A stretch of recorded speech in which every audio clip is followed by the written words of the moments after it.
Macaco. Yeah.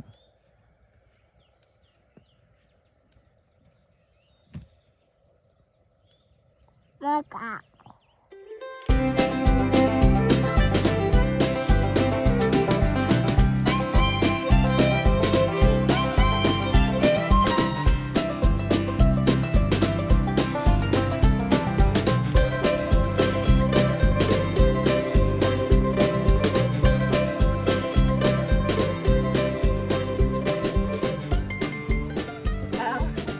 Thanks for watching, guys. Make sure you like and subscribe to our channel. That way you get notifications for next time. Thanks for hanging out with us. Welcome back to the channel. Today we are touring my parents' farm in southern Indiana. They are doing a really great job gardening. They have learned a lot over the years, and so a lot of the stuff that we are trying to implement, we have learned from them, and some new things that we have showed you guys they don't do, but that's it. Everything works differently for each homestead. So yeah, we're excited to see what they're up to and hope you guys can learn something. Thanks for watching.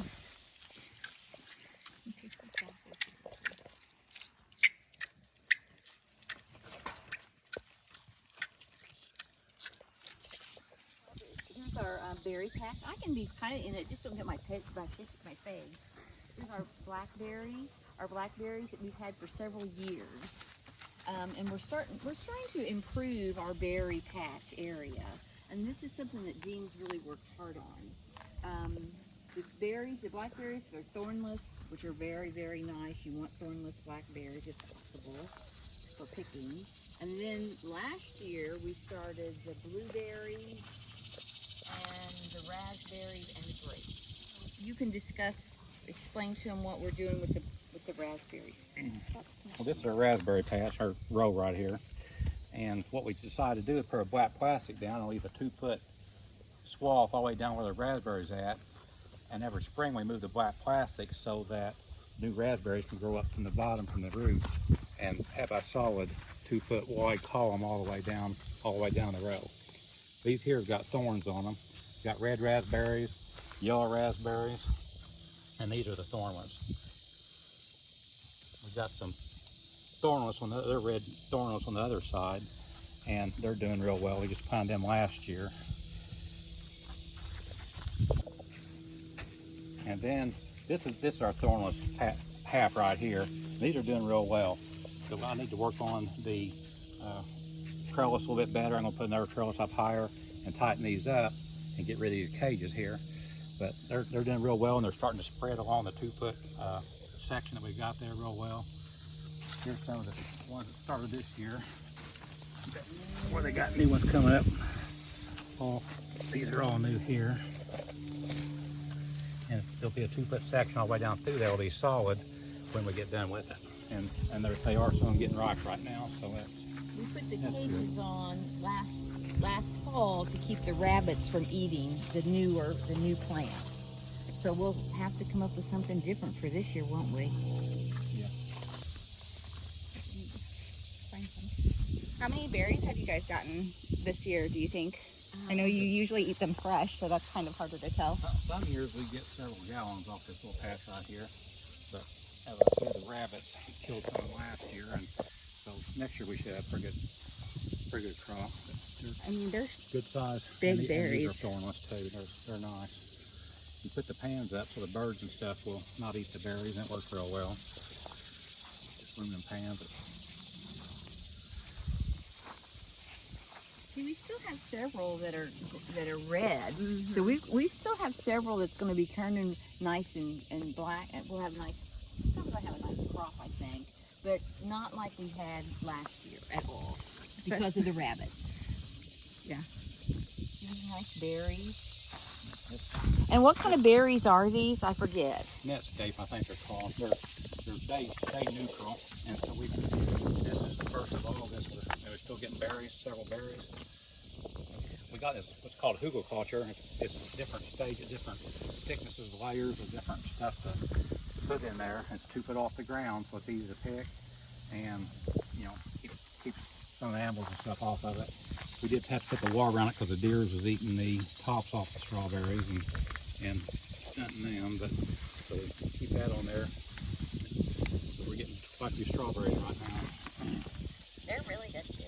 And that's just mulch and dirt in the... Well, it starts out, it's called hugelkultur. It starts out by rotten limbs and roots and stuff like that, and then there's a layer of like branches and leaves and stuff like that, and then about the top 10 inches is compost and topsoil. And then as it goes down and deteriorates, compost farther deeper, then you fill it up with more compost and stuff on the top, and keep it pretty much full as you can. That's a nice looking strawberry.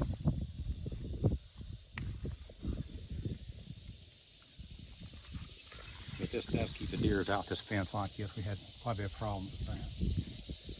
So do you guys put up any of your berries usually, or do you usually just cook them fresh, like eat them fresh or cook Leave them them? fresh mostly. It's not to really put up much. We don't eat jams much or anything, so Yeah. but we give them away and stuff. Here's the thing. Let your grandkids eat them all. This is what we. We got some carrots planted here for fall crop, and then some turnips are doing real well. Just to check and see what kind of turnip. We got 4 different kinds of turnips here to see what we want and which one tastes better and does better. And so we got 4 different types here to see which one we like best. 2 rows of carrots, which they're kind of growing, but this is one of the hugelkulturs also. That's 2 foot tall and they're 4 foot wide and 12 foot long. And you water it on a timer? It's water on a timer every day. Shut off sometimes when it's raining quite a bit, but it's called irrigation tape.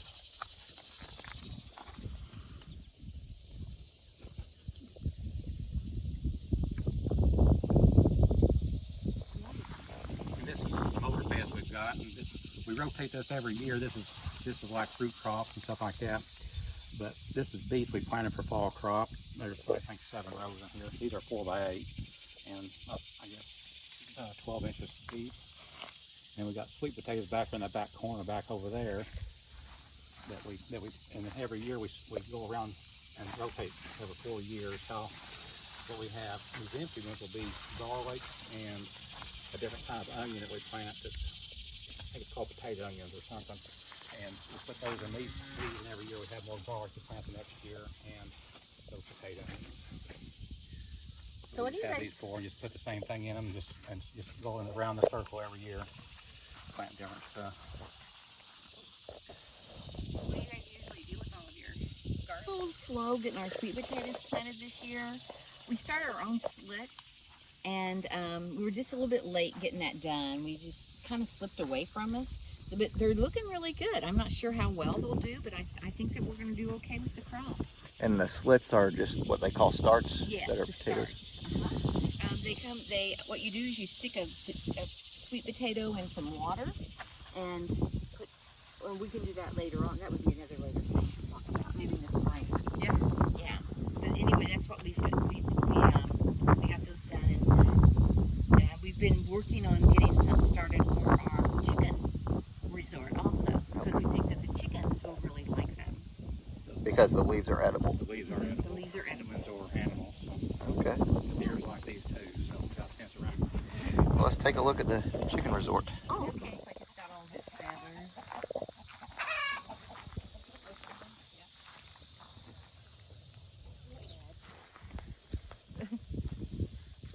They're going to turn this into their chicken resort. This whole area was grown up a little bit. Everything along the perimeter, there was poultry fencing, so they took that out. They got the weeds mowed down, and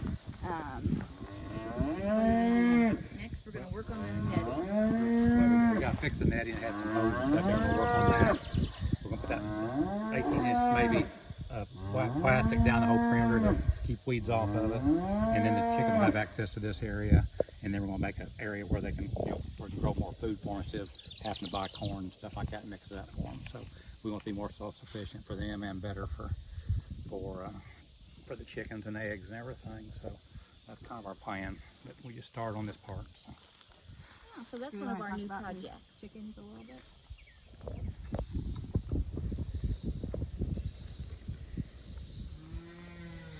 Oh, are you filming? Sorry. Sorry. Thanks for watching, guys. Make sure you like and subscribe the video. Make sure you like the video and subscribe to our channel. That way you get notifications for next time. Thanks for hanging out with us.